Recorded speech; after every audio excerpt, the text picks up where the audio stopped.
Gather round, kiddies. It's time for Junie B. Jones story time. I had to get dressed like a real human today to video a message for Bible study. And so I thought I would take the opportunity to read a little Junie B. Jones to get us all through some of the madness. I've not read these in years. And I realize I'm missing some editions because people have borrowed them or whatnot over the years. So I'm missing the first Junie B. Jones, which I believe is Stupid Smelly School Bus. Today we have the second Junie B. Jones, which is Little Monkey Business. Like I said, I haven't read it, so I will probably crack up at different points, perhaps prematurely, so that's part of the fun. Bear with me. Junie B. Jones and a Little Monkey Business. Chapter 1. Surprise! My name is Junie B. Jones. The B stands for Beatrice, except I don't like Beatrice, I just like B and that's all. B stands for something else too. B stands for B-A-B-Y. I'm only in kindergarten, but I already know how to spell B-A-B-Y. That's because my mother told me that she's going to have one of those things. She and Daddy told me about it at dinner one night. It was the night we had stewed tomatoes, which I hate very much. Daddy and I have a surprise for you, Junie B, said Mother. And so then I got very happy inside, because maybe I didn't have to eat my stewy pewy tomatoes. And also, sometimes a surprise means a present. And presents are my very favorite things in the whole world. I bounced up and down in my chair. What is it? Is it all wrapped up? I don't see it, I said, very excited. Then I looked under the table, because maybe the surprise was hiding down there with a red ribbon on top of it. Mother and Daddy smiled at each other. Then Mother held my hand. Junie B, how would you like to have a little baby brother or sister? She said. I made my shoulders go up and down. I don't know. Maybe, I told her. Then I looked under my chair. Guess what? I said. I can't find that silly willy present anywhere. Mother made me sit up. Then she and my daddy said some more stuff about a baby. The baby will be yours too, Junie B, Daddy said. Just think, you'll have your very own little brother or sister to play with. Won't that be fun? I did my shoulders up and down again. I don't know. Maybe, I said. Then I got down from my chair and I ran into the living room. Bad news, fellas, I hollered very loud. The president isn't in this dumb bunny room either. Mother and Daddy came into the living room. They didn't look that smiley anymore. Daddy took a big breath. There is no present, Junie B, he said. We never said we had a present. We said we had a surprise, remember? Then Mother sat down next to me. The surprise is that I'm going to have a baby, Junie B. In a few months, you're going to have a little baby brother or sister. Do you get what I'm saying yet? Just then, I folded my arms and made a grumpy face.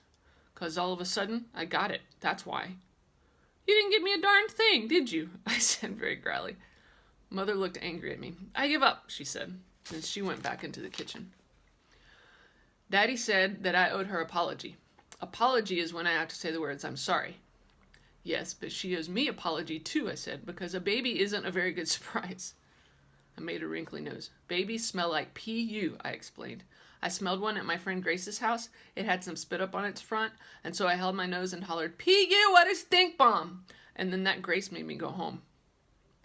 After I finished my story, Daddy went into the kitchen to talk to Mother. Then Mother called me in there. And she said if the baby smells like a stink bomb, she will buy me my very own air freshener and I can spray the can all by myself, except not on the PU baby. I would like the one that smells as fresh as a Carolina pine forest, I said. Then me and Mother hugged, and I sat back down at the table, and I finished eating my dinner, except not my stewy pewy tomatoes. And so guess what? No dessert, that's what. Chapter 2. The Dumb Baby's Room. Mother and Daddy fixed up a room for the new baby. It's called a nursery, except I don't know why, because the baby isn't a nurse, of course. The baby's room used to be the guest room. That's where all our guests used to sleep, only we never had much guests. And so now if we get some, they'll have to sleep on a table or something. The baby's room has new stuff in it. That's because Mother and Daddy went shopping at the new baby stuff store. They bought a new baby dresser with green and yellow knobs on it, and a new baby lamp with a giraffe on the lampshade, and also a new rocking chair for when the baby cries and you can't shut it up. And there's a new baby crib, too. A crib is a bed with bars on the side of it. It's kind of like a cage at the zoo. Except with a crib, you can put your hand through the bars, and the baby won't pull you in and kill you. And guess what else is in the nursery? Wallpaper, that's what. The jungle kind, with pictures of elephants and lions and a big fat hippopot of something. And there's monkeys too, which are my most favorite jungle guys in the whole world. Mother and Daddy pasted on the wallpaper together. Me and my dog Tickle were watching them. This wallpaper looks very cute in here, I told them. I would like some of it in my room too, I think, okay? I said, can I? Can I? We'll see, said Daddy. We'll see is another word for no. Yeah, only that's not fair, I said, because the baby gets all new junk and I have all old junk. Poor Junie B, said Mother, very teasing. Then she bended down and tried to hug me. Only she couldn't do it very good because of her big fat stomach, which is where the stupid baby is. I don't think I'm going to like this dumb baby, I said. Mother stopped hugging me. Don't say that, Junie B. Of course you will, she said. Of course I won't, I talked back, because it won't even let me hug you very good. And anyway, I don't even know its dumb stupid name. The mother sat down in the new rocking chair, and she tried to put me on her lap, only I wouldn't fit, so she just held it in my hand. That's because Daddy and I haven't picked a name for the baby yet, she explained. We want a name that's a little bit different. You know, something cute, like Junie B. Jones. A name that people will remember. And so I thought and thought very hard. And then I clapped my hands together real loud. Hey, I know one, I said, very excited. It's the cafeteria. It's the cafeteria lady at my school, and her name is Mrs. Gutzman. Mother frowned a little bit, and so maybe she didn't hear me, I think. Mrs. Gutzman, I hollered. That's a cute name, don't you think? And I remembered it, too, even after I only heard it one time. Mrs. Gutzman sticked right in my head. Mother took a big breath. Yes, honey, but I'm not sure that Mrs. Gutzman is a good name for a tiny baby. And so then I scrunched my face up, and I thought and thought all over again.